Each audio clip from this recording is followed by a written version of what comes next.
Kali ini gue bukan bahas bagaimana caranya kaya secara cepat, tapi bagaimana kita bisa membangun kekayaannya. Ini prinsip-prinsip yang kalian bisa tanamkan, bahkan kalian bisa tanamkan ke anak-anak kalian. Supaya kalian bisa membangun kekayaan, yang gue sebut di sini bisa lintas generasi.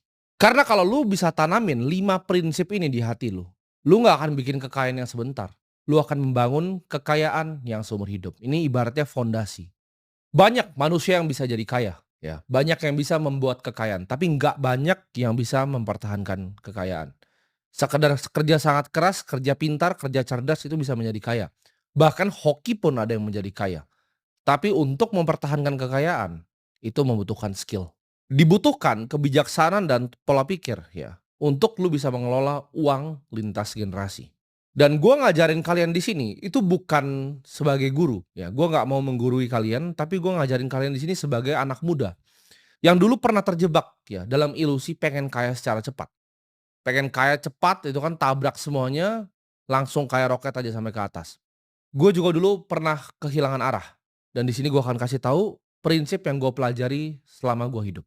Prinsip pertama, kaya itu dimulai dari cara pandang. Kaya itu bukan sekedar hanya angka, tapi kekayaan itu justru pola pikir, apa yang ada di otak kalian. Gue percaya kekayaan yang sesungguhnya itu dimiliki ketika kalian memiliki hati yang damai, ya, dan rasa setiap hari ya kalian bisa bersyukur. Gue pinjam kata-kata ini dari mentor yang gue nggak pernah ketemu, yaitu Charlie Munger. Beliau berkata seperti ini, "Dunia itu tidak digerakkan oleh keserakahan, ya, tapi dunia itu digerakkan oleh iri hati." Jadi motivasi manusia untuk melakukan sesuatu itu bukan hanya serakah, tapi yang paling kuat dan paling banyak adalah iri hati. Ini gue akan cerita sedikit. Di saat gue waktu itu awal-awal berjualan, kalian semua udah tahu ceritanya, gue berjualan online, berbagai macam barang gue cari dari Cina untuk gue jualkan di sini.